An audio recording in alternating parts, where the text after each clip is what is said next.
To discover and learn more about race, we decided to go to Shaw University and the Carnaval Latino Festival.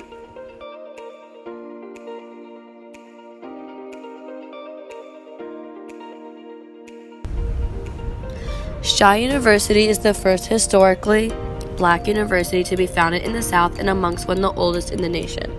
Shaw was founded by Henry Tupper, a soldier in the Union Army in 1865 with the original purpose to provide theological education to freedmen after the Civil War. Shaw was one of the first colleges in the nation to offer a 4-year medical program and the first HBCU to allow women to attend. Students, alumni, faculty, and staff from Shaw University contributed $133 million to Wake County's economy in 2013. The founder of North Carolina Central University, the third president of Fayetteville State University, and the first presidents of Elizabeth City State and North Carolina A&T universities were all Shaw graduates. We spoke to many people at Shaw throughout the day, and one conversation really stood out to us. Her name is Cordelia Tate, and she's a senior majoring in sociology at Shaw University. The reason why I chose to go to HBCU was because I wanted to see something else. Like back at home, it was like pretty much like I grew up around like white people, I guess, suburbia, I guess. I was never raised in the hood, so I wanted to come to a school where there's people that looked like me. Didn't think like me at all, but looked like me. That was a key factor. In high school, with my older brother, he got caught. He wasn't smoking the weed or anything. He just held the bottle that they were going to smoke out of. And it was 2 white guys that he was with, 2 of his friends. And they all got suspended equally, but instead of them showing up to court, my brother did. So it was like, that made no sense. And my mom was just like, well, because he is a male of color. And I was like, but why does it always have to be about race? I mean, they're the ones who actually had the weed on them. My brother didn't have anything but the bottle that they wanted to smoke out of. And so she was just like, that's just the way it is. I was like, that makes no sense to me. And she was like, it's probably never gonna make sense to you until you actually live it, until you have kids of your own. For me, growing up, I wouldn't classify myself as like light skinned. Like for you, I would classify you as light skinned. But for me, not too much. I mean, yes, I'm light, but I'm not light, it's like passive. I don't know how to explain it. Anyways, because like my family, my sister, my mom, my brother, they're all dark skinned. They have like a nice brown tone to them. And so growing up, people were like, oh, you're the milkman's baby. They were like, your father's not your real father. I'm like, dude, we're like identical. Okay. And so like a lot of stuff, but like people would like make fun of that. I'm just like, if anything, I like look at it and like my in my African American sociology class, they had like a spectrum, and Black people tend to have the most color, from all the way from albino to like the darkest dark.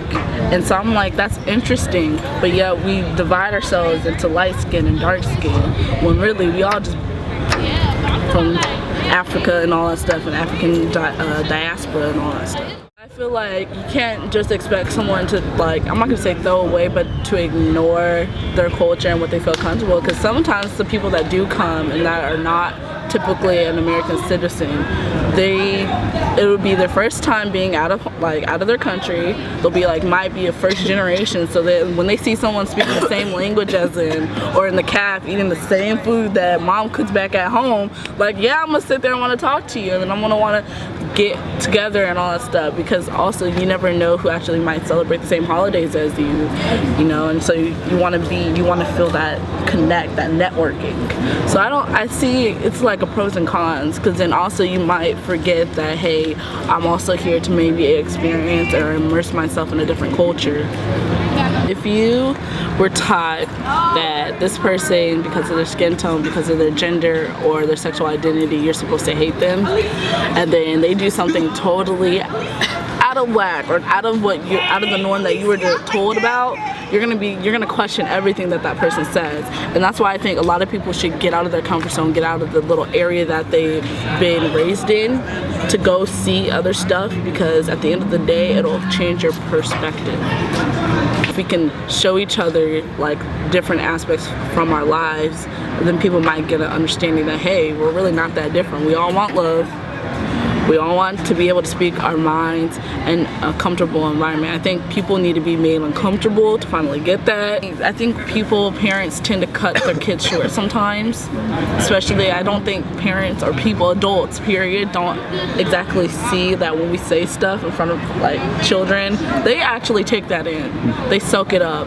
And so when you're speaking like, man, look at this group of like, someone like used beaner as like a very derogatory term, and they'll say that and just freely, and just so then you have a kid that goes to school and be like, oh, you're a beaner, or you're the N-word, or you're this, or you're a cracker. Like, you know, we like to say cracker as a joke, like laughing, but like at the same time it's like, literally growing up, I literally thought it was because like, oh, they resemble a cracker, but no, someone was like, it's because they cracked the whip. I was like, oh, well, that's new.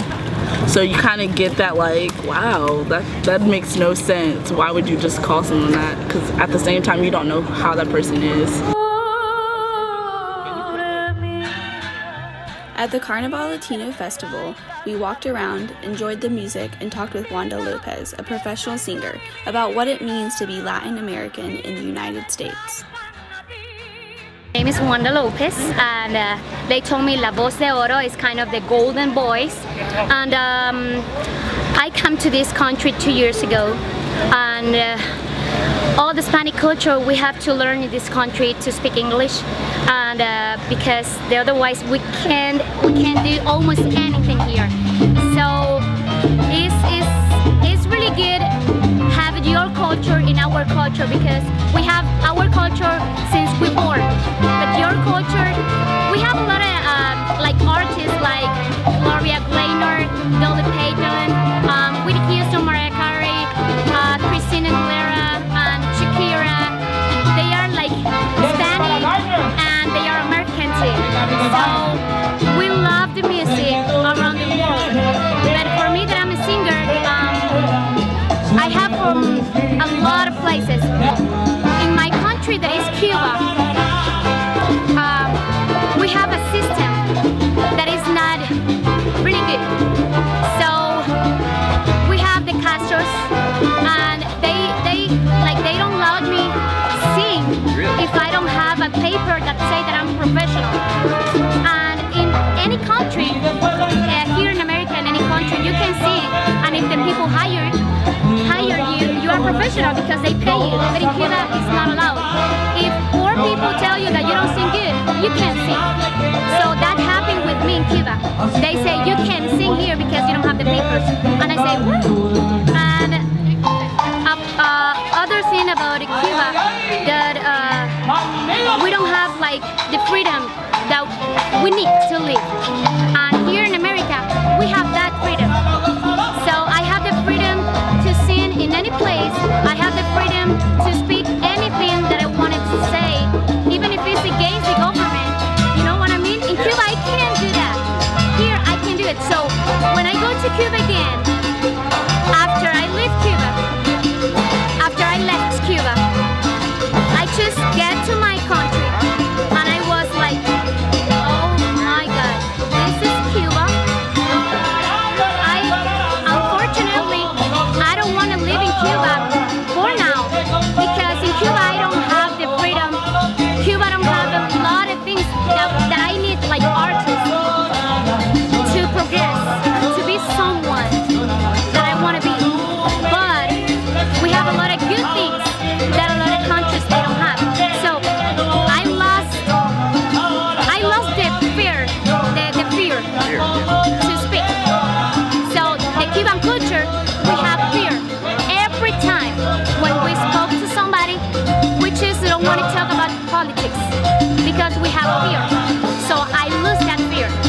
So it's part of my culture. So I lose something from my culture. And right here, I have more culture about my country than inside my country. That's weird, but it's good. Here, you have part and part. You have the people that hate Latin people, and you have people that love Latin people and Latin culture. So that is something that around the world we have. So we can change the way that the people think. You just have to show you the good things that we have, or everyone has.